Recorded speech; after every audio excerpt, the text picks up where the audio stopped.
Good morning, ladies, and happy Friday. I wanted to just take a few minutes and just say hello, happy Friday. I hope that your day is off to a good start and that you're looking forward to an amazingly busy weekend.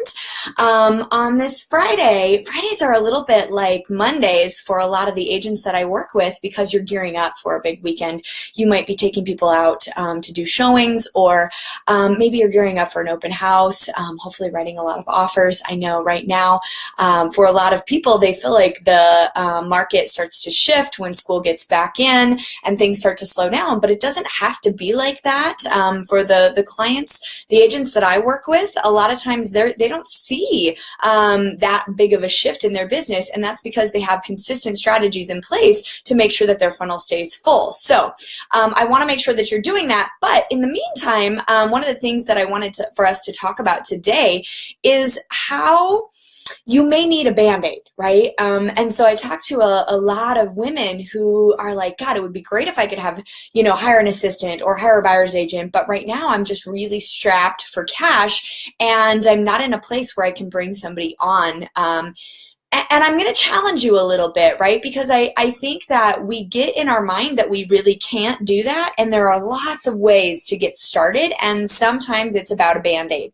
I had a conversation with a gal about this just yesterday, and how sometimes, although the Band-Aid is the temporary solution, sometimes it can be the bridge that gets us from where we are to where we want to go, right? So there's lots of options in terms of how you can just get started by using people in your life as a Band-Aid, right? So I'm going to give you a couple of ideas, and I'm hoping that this just starts to open up that brainstorming process, right? Like, let's just take the blinders off and let's just start to have a conversation about what could it look like if I was open to the fact that I'm ready to bring on a member to my team, or I'm ready to start outsourcing some stuff. I'm ready to start getting some leverage so that I can do the things that I'm really, really good at, right?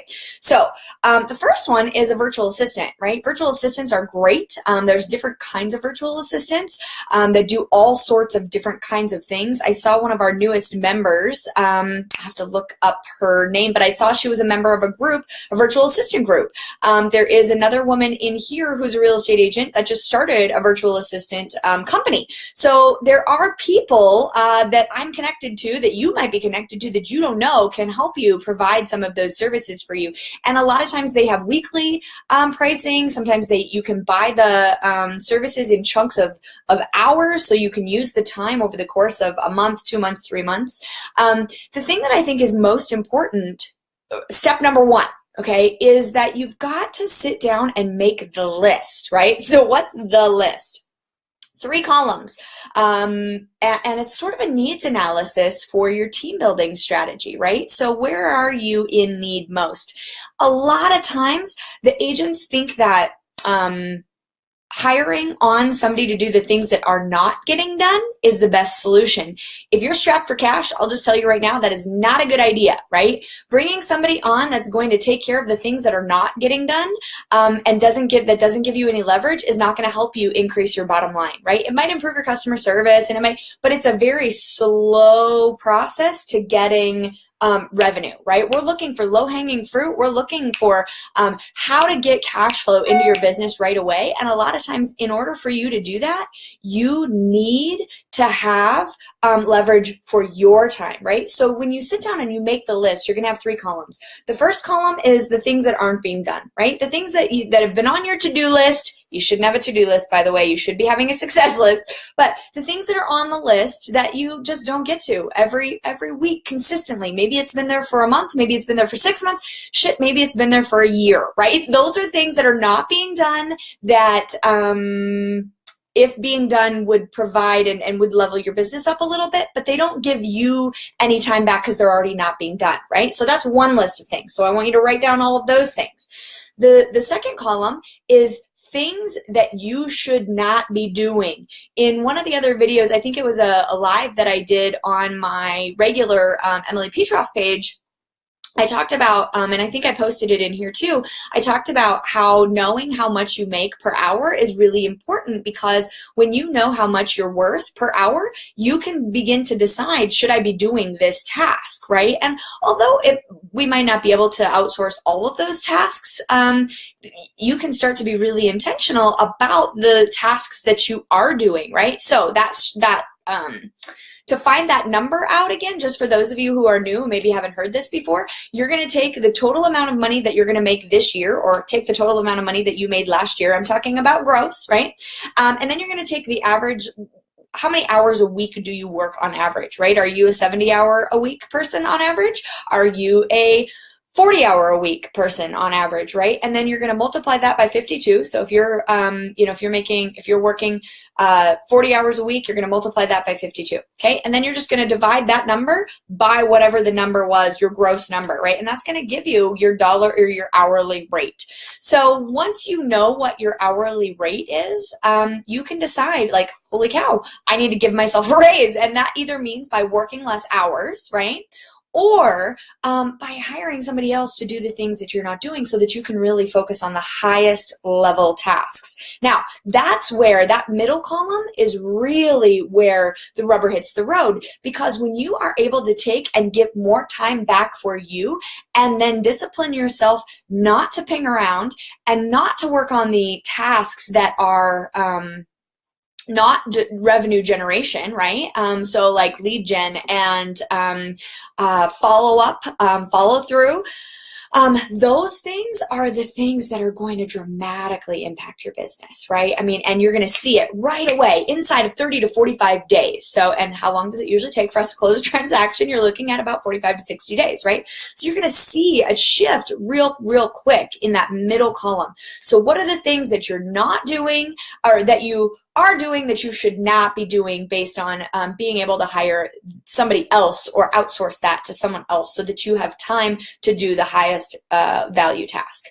The third column then is ideas. Like, all the women that I work with are crazy, amazing visionaries, right? They have all of these amazing ideas. They have all of these great, like, oh my God, if I implemented this, this could shift and this could change. And they're like, they have all of these ideas. So the third column is kind of like, what could I do, right? If I had more time, or if I had another person, what are the ideas that I have that I would love to implement, right? So currently not being done, right? That are part of the business that would be great if they were being done. Middle column is what should you not be doing that you're currently doing that would give you more leverage, right? With your time. And then what would you love to have happen? What would you love to implement, right? So those are the three columns. So get really clear about those three columns. Once you're clear about the three columns, what I want you to do is I want you to think about, how much time do those tasks take, and get a really clear picture of how many hours a week you need somebody. I just met with one of my clients on Tuesday this week, and she was like, I really just, for right now, I need somebody 6 to 7 hours a week. That's it. That's all I need. That's what I can afford right now. That's what's in my budget. I know that I can afford to pay about $10 to $12 an hour. And so the more we talked about it, the things that she needed in her life was support at home and support in her business. So what we talked about was her Band-Aid was going to be hiring a personal assistant, not an executive administrative assistant, not an administrative assistant, but a personal assistant. So a PA can be a great option if you need somebody to come and take care of your laundry, take care of a few of the household chores, maybe run a couple of errands for you, go to the P.O. box, or, grab groceries, that kind of thing. But then also maybe they can sit down and they can stuff envelopes for you, so that some of your marketing things can go out. Maybe they can make a couple of calls, right? If you give them a script, they can make a couple of calls. So not lead generation calls. We don't want a PA making lead generation calls. And I do have a general form for what licensed people and unlicensed people can do. And it is specific to each state. I don't have one for every state, but just some basic ideas. So a PA, right? So we talked about VAs. We talked about PAs. Another option that I have a few clients working on right now for a Band-Aid is a high school student, right? And in fact, I have a client who has added 7 people to her team in the last 9 months. And 2 of those members of her team are still high school students, right? They've worked for her for almost a year now. So starting with a Band-Aid doesn't necessarily always mean that that Band-Aid is going to be gone. Like, they might still fulfill that capacity, right? So high school students are a great asset for you. You have to be willing to put a system in place and train them so that they can do what you need them to do. And then you have to currently inspect what you expect, but high school students are great.